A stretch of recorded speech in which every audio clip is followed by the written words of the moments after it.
சிறப்பு பேச்சாளராக போயிருந்தேன் ஒரு பட்டிமன்றத்துக்கு. அவர் விழா குழுவினர் வந்து போன்ல என் பேரை கேட்டாரு, இந்துமணின்ட்டேன்.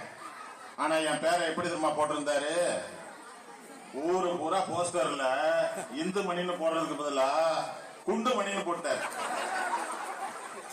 எங்க பார்த்தாலும் குண்டுமணி பேசுவாரு குண்டுமணி பேசுவாருன்னு பிளக்ஸ் போஸ்டரு. எனக்கே ஒரு சந்தேகம் வந்துருச்சு, யார் அது குண்டுமணின்னு அப்படின்னு. கார்ல போய் இறங்குறேன், நிகழ்ச்சி ஏற்பாட்டாளர், வாங்க வணக்கம் குண்டுமணி வரலைங்களா அப்படின்னு என்கிட்ட கேட்டாரு. நான் சொன்னேன், நான் தான் ஏன் குண்டுமணி, இந்துமணி பேர குண்டுமணின்னு போட்டீங்க பரவாயில்லன்னு.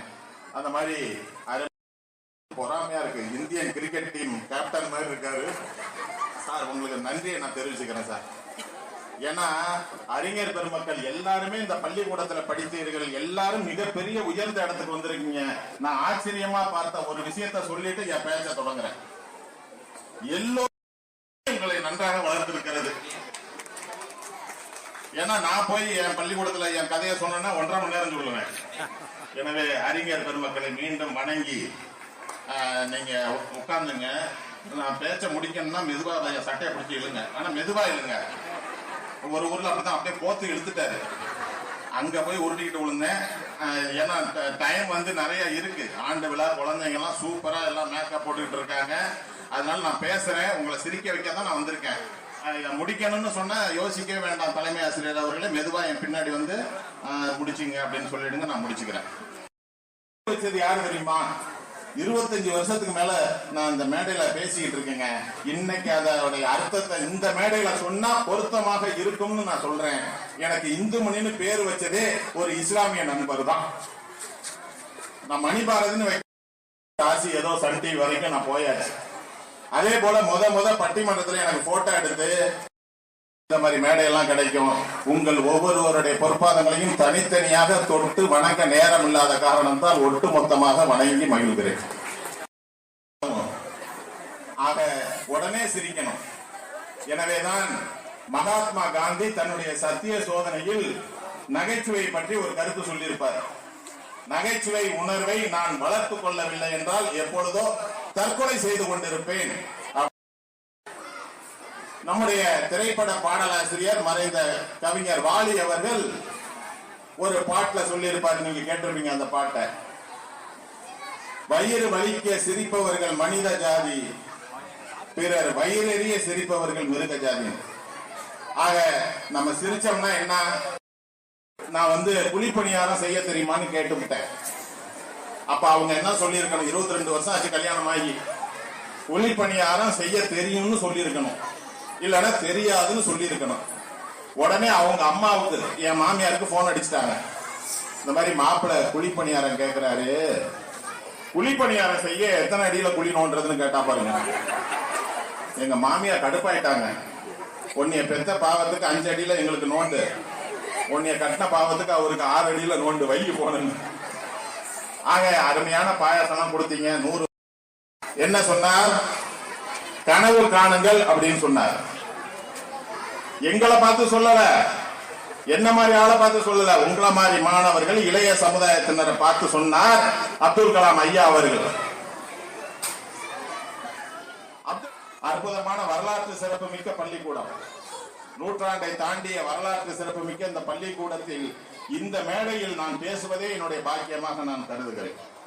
உங்க எதிரி யாருன்னு தெரியுமா? குழந்தைங்களே கவனமா கேளுங்க. உங்க எதிரி யாருன்னு தெரியுமா? ஒரு காலேஜ்ல போய் பேசினேன் திருச்சியில. ஒரு பையன்கிட்ட கேட்டேன், உன் எதிரி யாருன்னு. உடனே எந்திரிச்சான், எங்க அப்பா சார் அப்படின்னா. ஏன்னா செலவுக்கு காசு கொடுக்க மாட்டேங்கிறாரா. உங்க எதிரி யாரு தெரியுமா? இந்த செல்போன் தான் உங்களுக்கு எதிரி. இதை தயவு செய்து அளவோடு பயன்படுத்துங்க. பெரியவங்க பயன்படுத்துங்க. என்னெல்லாம் படம் எடுக்கிறீங்க எடுங்க. இப்படிதான் ஒரு ஊர்ல எடுத்து போலீஸ் ஸ்டேஷனுக்கு அனுப்பி விட்டாங்க. அடுத்தவங்க எஸ்ஐ வீட்டுக்கு வந்துட்டாரு. அதனால எடுங்க. இந்த குழந்தை செல்வங்களுக்கு சொல்றேன், இந்த செல்போன் தான் உங்களுக்கு எதிரி. இதை தயவு செய்து அளவோடு பயன்படுத்துங்க. வண்டியில போகும்போது இளைஞர்கள் இந்த செல்போனை எடுக்கவே எடுக்காதீங்க. காவல்துறையில சொல்றாங்கல்ல, அதாவது வண்டியில செல்லு வந்தா ஓரமா நிறுத்திட்டு பேசுங்கன்னு. ஆனா யாராவது கேட்கறமா?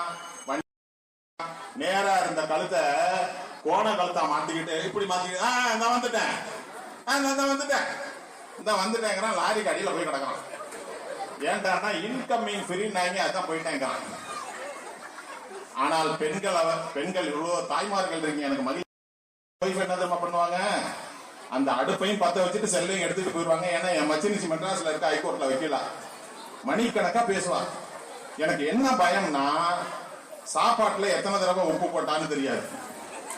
உப்புமாலே ஒரு தடவை உப்பு போடாம கொடுத்தாங்க, குழம்புல ஒரு தடவை 3 தடவை மிளகாய் எடுத்து போடுறான். இந்த மாதிரி டேஞ்சரான இதெல்லாம் வரும். அதுக்காக தான் அடுப்படியில பெண்கள் செல்போனை பயன்படுத்தாதீங்க, இளைஞர்கள் வண்டியில போகும்போது செல்போனை பயன்படுத்தாதீங்க.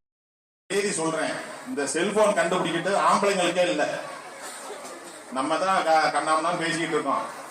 பெண்கள், அது காலேஜில் படிக்கிற பெண்கள் தான் இதை சரியான அலைவரிசையில பேசுறாங்க.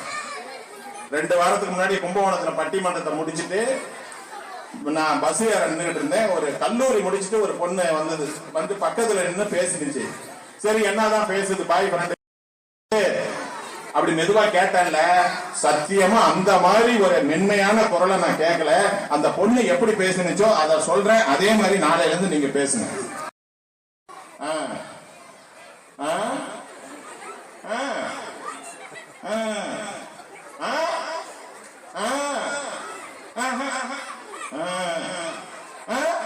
ஏங்க 1 மணி நேரமா